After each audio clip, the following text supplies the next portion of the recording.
changing your life one story at a time. This is the Chicken Soup for the Soul podcast with Editor-in-Chief Amy Newmark. Hey, it's Amy Newmark with your daily dose of Chicken Soup for the Soul inspiration. It's Friend Friday, and that means we get to talk to someone very special from the Chicken Soup for the Soul family.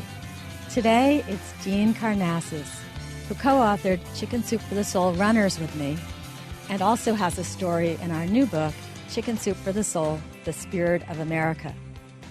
Now, if you haven't heard of Dean, you're really missing out. Dean was called one of the fittest men on the planet by Men's Health magazine. He is a running legend. He has run 350 miles without rest. He's probably the first person to eat an entire pizza while running. And by the way, he ordered the pizza while running, received delivery of the pizza while running, and then ate the pizza while running. He ran a marathon that ended at the South Pole. He ran across Death Valley in 120-degree heat. And you have to look at some of the videos of Dean. You'll see him confounding doctors, running on a treadmill where the doctors watch his lactic acid go down instead of going up. He's done all kinds of crazy things that don't even seem possible for a human being. And we'll talk more about that later. But most importantly, Dean is a husband, a father, a son. He's a big family man, and he's incredibly nice. So welcome, Dean, to the Chicken Soup for the Soul podcast. Thank you for having me. Thank you for the very gracious introduction. The one thing you forgot is also that I'm a big Chicken Soup for the Soul fan. So I'm honored to be on your podcast, Amy. Oh, well, thanks. I hope that you read the books while you run. I do. I listen to them. You can listen to the audio book of the book we made together, the Chicken Soup for the Soul Runners book, because that is available as an audio book, and it does very well. So here's the thing I left out of your bio, but when I talk to people about you, this is the thing I actually tell them. I say, this crazy man ran 50 marathons in 50 states in 50 consecutive days. And that's the subject of the story that you and your son Nicholas wrote for our Spirit of America book. So would you mind telling our audience how that crazy thing came about? Crazy, I think, is a good word for it. Crazy, but wonderful as well. As you know, I speak at a lot of different running events, and after one talk I gave it was a marathon, a guy came up to me and said, I've run 50 marathons in all 50 of the U.S. states, and there's a club of us. And it just was amazing to me. I thought, you've seen the entire United States, every single state, and you've literally run through those states. And he said, yes, I have. And I said, well, how long did it take you to accomplish this goal? And he said, it took me 7 years.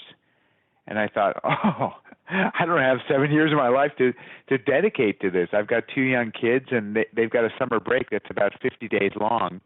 So I have to compress things.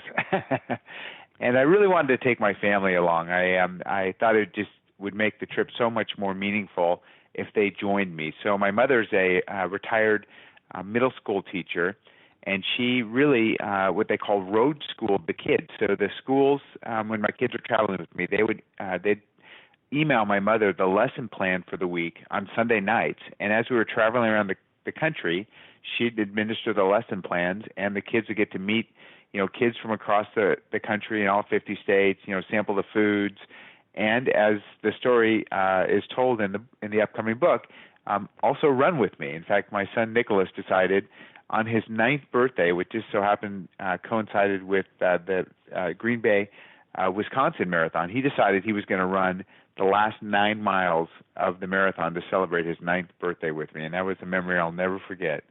That's very cool. I know one of the stories that you gave us for the Runner's book was about running with one of your children, which is why I say you're such a family man, because that's what you really wanted to write about in the Chicken Soup for the Soul Runner's book. Well, I love my kids, and they're, my number one priority. And, as well, I love that they're active. And, being a big runner myself is kind of a precarious position as a father, because you don't want to push it on your kids. I kind of fear the backlash, but they see my passion for what I do. and they've naturally become passionate runners themselves. And, if they decide to pursue running, that's great. If not, that's fine as well. I just want them to do what they love. So when you ran through all 50 states in those 50 days, you must have come away with a really intense American experience. I mean, what was it like? I mean, we're such a large country with so much variety in our geography and our people. So what were some of the takeaways from doing that? Well, you'd think that perhaps the days would just kind of melt together and you'd kind of be a blur. And just the opposite is true. I literally remember, even to this day, and it's been almost 10 years since I did that. I remember every single marathon. I remember the people I talked with. I remember the places we stayed, the restaurants we ate at, with crystal clarity, which is really remarkable, isn't it? But I mean, it's just imprinted on my mind as though it was yesterday. And the thing I really found profound was that in 50 days, there's no dilution between each state. If you visit one state and 5 years later you come back to another state, you might have kind of forgotten about the first state and not really noticed the contrast as sharply as if you're there the very next day. So the thing that really struck me was, one, how varied our climate is. I mean, as you know, being on the East Coast, the humidity is different, the foliage is different, the bugs are different. Versus the West Coast, versus the Southwest, which is very arid, like a desert. So just the incredible geographic diversity was one thing, and climatic diversity was another thing. And the other striking difference between the states is, the regional accents and food choices. And we hear about these things, but until you get out there and really sample it, it's amazing how different certain areas are across our country. I travel across the world, and you notice these sort of regional differences when you go to different countries. But usually, even within areas of Europe, it's almost more homogenous than the U.S. when it comes to our differences. And how it is that you're able to cross a border from Texas, to Mississippi or Oklahoma, and all of a sudden people speak differently. It's just remarkable because a border is what? I mean, it's just kind of an arbitrary line. That is interesting that you see it's like flash cutting to a new culture, just crossing the border, even though it's a matter of miles. And, when you get to New York City, there's a separate universe unto itself, as you know. That's where we are right now. We're talking to you from the great New York City, right in the heart of the city, 50th, between Broadway and 7th Avenue. I know it well. In fact, I run the New York City Marathon every year, and, the finish line is not far from that spot. Yeah. So, what's I think will be fun to tell our listeners is how you and I met, because I was putting together the book for runners, but I didn't have an expert yet. I didn't have somebody to join me on the book cover and to help me get the right stories for the book. And my son, who is a triathlete, said to me, "Mom, you have to get this guy, Dean Karnazes. He would be really fabulous." I said, "Well, I've never heard of him because I don't think I've run 26 miles in my life. I'm a walker." So I opened up my computer right after I spoke to my son, and I was looking at the stories that were submitted for our runner's book. And there, in all capital letters, it said Dean Karnazes, and I just couldn't believe it. I had just talked to my son, and he'd said, "You have to get this guy." And I said, "Well, I'll never get this guy." And then there you were. You were there. And it was amazing. I think that was the story that you submitted about running with one of your children. And so I remember I wrote to you and I said, "Your story is in, and how would you like to go on the cover of the book with me?" And that's how this whole great relationship started. And boy, did you get us some great stories for that book. But I think what struck me the most about that book was the stories from people who had never run and who started out like trying to walk a 5K and then trying to run a few steps and then walk and alternate running and walking. And it transformed their lives when they became fit. Do you remember those stories? It was awesome. Oh, the stories never go away. And to me, that's the greatest reward ever. I mean, no amount of money can ever, it can never have the same impact as someone saying to you, "You changed my life. I read your story. And that day I bought some running shoes and I started walking first, and now I'm going to run my first 10K. I mean, to me, that's invaluable. And I hear that so much from that book, the impact they had on people. And I think it's approachable. The stories are motivational, they're inspirational, and it humanizes running, because it can be intimidating for people that are just getting going. And to hear the stories about how other people struggled and some of their trials and tribulations, I think it makes it relatable, and it makes it approachable. And that has really had a profound impact on a lot of people's lives, and that makes me so proud. I'm sure it makes you proud as well, Amy. It does. It definitely does. And I just remembered the story that you wrote for one of our other books about how you started running. Remember on that birthday? Can you tell everybody that story? Because that was pretty amazing. Well, let me digress back to my childhood, because I used to love to run when I was a child. Some of my earliest memories are running home from kindergarten. But when I got into high school, I stopped running altogether. And then I, went through college and then graduate school and then business school.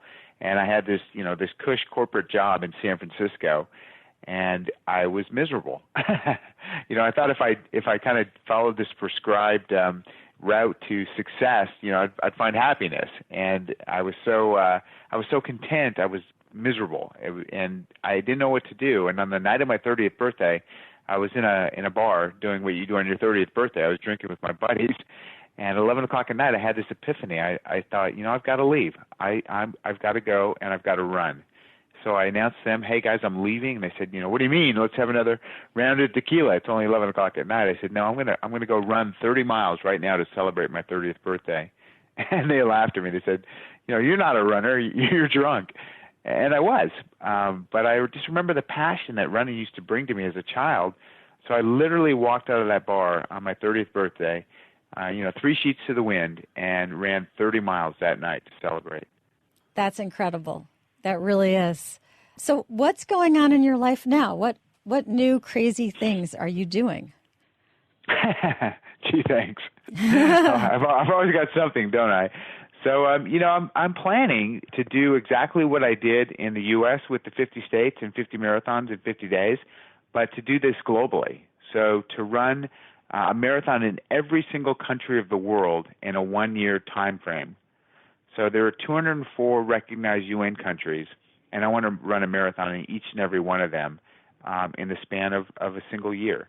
And so I'm working with the U.S. State Department to get passports and permits into all of these countries so that I can do this. And I'm hoping to launch in 2017, next year. Wow. Do you have a corporate sponsor yet who you can mention to us?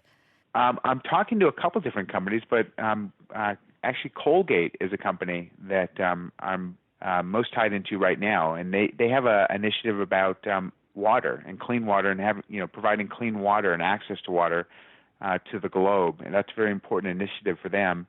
And that's something that I believe in as well. So they might be the one. And, of course, the North Face will play a role, and Fitbit, which is a new sponsor of mine that I'm working with very closely as well. That is great. I can't wait to see you do that, and I know you'll pull it off. Pick a country and come join me. Yeah, yeah, that is really cool. Well, listen, Dean, thank you for joining us today. You are always so inspirational, so much fun. I remember having my photo taken with you a few years ago, and I felt like a scrawny little nothing. You're so muscular.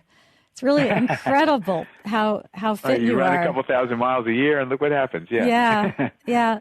Well, thanks, Dean Karnazes, for being on the Chicken Soup for the Soul podcast. I'm Amy Newmark. Thanks for listening to us today.